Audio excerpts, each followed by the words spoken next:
বন্ধুরা, আজকের আমাদের রেসিপি দই চিংড়ি। চিংড়ি মাছের মালাইকারি তো আপনারা অনেকেই খেয়েছেন। এই চিংড়ি মাছের সহজ রেসিপিটা ট্রাই করে একবার দেখবেন, কথা দিচ্ছি একবার খেলে এই স্বাদ আপনারা ভুলতে পারবেন না। তাহলে চলুন আমরা এই দই চিংড়ি রেসিপিটা যেভাবে তৈরি করব আপনাদের একবার দেখিয়ে নেব। এখানে আমরা গ্যাসটা অন করে নিয়েছি। গ্যাস অন করে এখানে আমরা একটা প্যানের মধ্যে তেল দিয়ে দেবো। তেল দিয়ে চিংড়ি মাছগুলোকে আমরা হালকা লাল করে ভেজে, চিংড়ি মাছগুলো আমরা দিয়ে দিলাম। মাছের মধ্যে আমরা নুনটা মাখিয়ে রেখেছিলাম, দিয়ে হালকা করে আমরা ভেজে নেব। যতক্ষণ আমাদের মাছটা ভাজা হচ্ছে আমরা এখানে একটা মশলা তৈরি করে নেব। এখানে নিয়েছি আমরা আদা, রসুন, পেঁয়াজ আর কাঁচা লঙ্কা, এগুলোকে একটা স্মুথ পেস্ট তৈরি করে নেব। এখানে আমরা ঠিক হালকা লাল করে চিংড়ি মাছগুলো ভেজে নিয়েছি। এবার আমরা একটা পাত্রের মধ্যে তুলে নেব।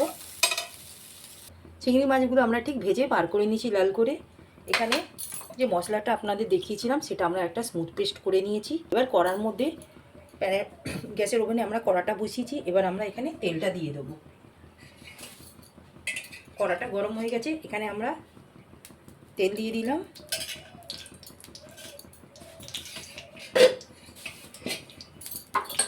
তেলটা যতক্ষণ গরম হচ্ছে এখানে আমরা একটা তেজপাতা ভেঙে দিয়ে দেবো।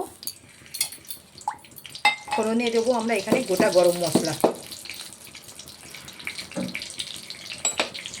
এখানে গোটা গরম মশলা আমরা ফোড়নে দিলাম।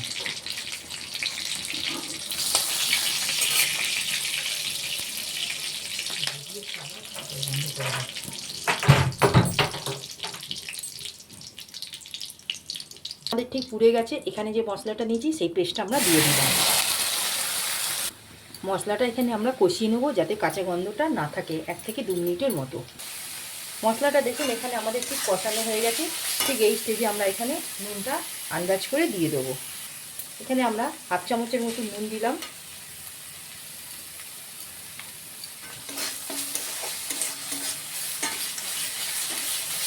এখানে ফ্যাটানো টক দই আমরা নিয়েছি বড় চামচের 4 চামচ, আমরা সেটা দিয়ে দিলাম।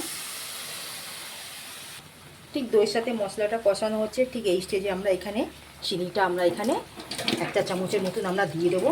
নুন চিনির ব্যালেন্স থাকলে খেতে ভালো লাগবে, তাই আমরা দিয়ে দিচ্ছি। এখানে আমরা এই চামচের 1 চা চামচের মতন চিনি দিয়ে দিচ্ছি।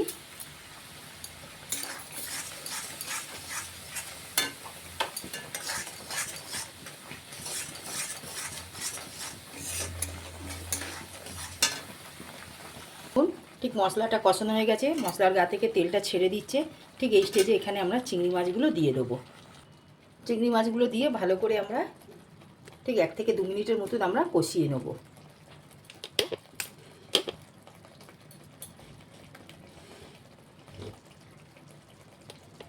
ঠিক আমাদের দেখুন মাছটা কষানো হয়ে গেছে। ঠিক এই স্টেজে আমরা এখানে জলটা দিয়ে দেবো। এখানে আমরা জলটা দিয়ে দিলাম। আপনারা যেরকম গ্রেভি খাবেন সেরকম জলটা দেবেন।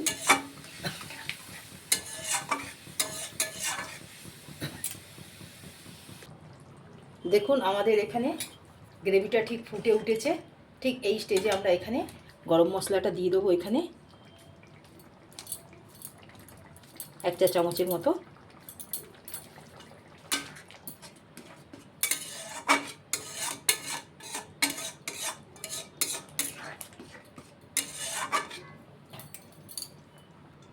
ঠিক একটা ঢাকা দিয়ে আমরা 1 থেকে 2 মিনিটের মতন আমরা চাপা দিয়ে দেব। এখানে আমরা ভেঙে রাখা কাঁচা লঙ্কা নিয়েছি 2টো, সেটা আমরা এই গ্রেভির মধ্যে দিয়ে দেব।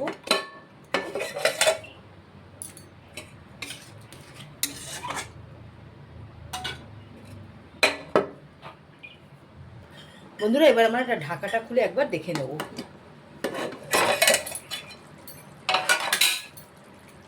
দেখুন আমাদের ঠিক এখানে চিংড়ি মাছ থেকে ঠিক কত সুন্দর তেলটা ছেড়ে দিয়েছে। ঠিক এই স্টেজে আমরা এখানে গ্যাসের ফ্লেমটা অফ করে একটা পাত্রের মধ্যে বার করে নেব। বন্ধুরা দেখুন আমাদের এখানে মোটামুটি দই চিংড়ির রেসিপিটা তৈরি হয়ে গেল। যদি আমাদের এই রেসিপিটি আপনাদের ভালো লাগে আপনারা আমার চ্যানেলে লাইক, সাবস্ক্রাইব, শেয়ার করবেন, পাশে থাকবেন, প্লিজ কমেন্টে জানাবেন। আজকের মতন আমরা এখানে এই রেসিপিটি এখানেই সমাপ্ত করলাম। নেক্সট ভিডিওতে নতুন রেসিপি নিয়ে আসব। ধন্যবাদ।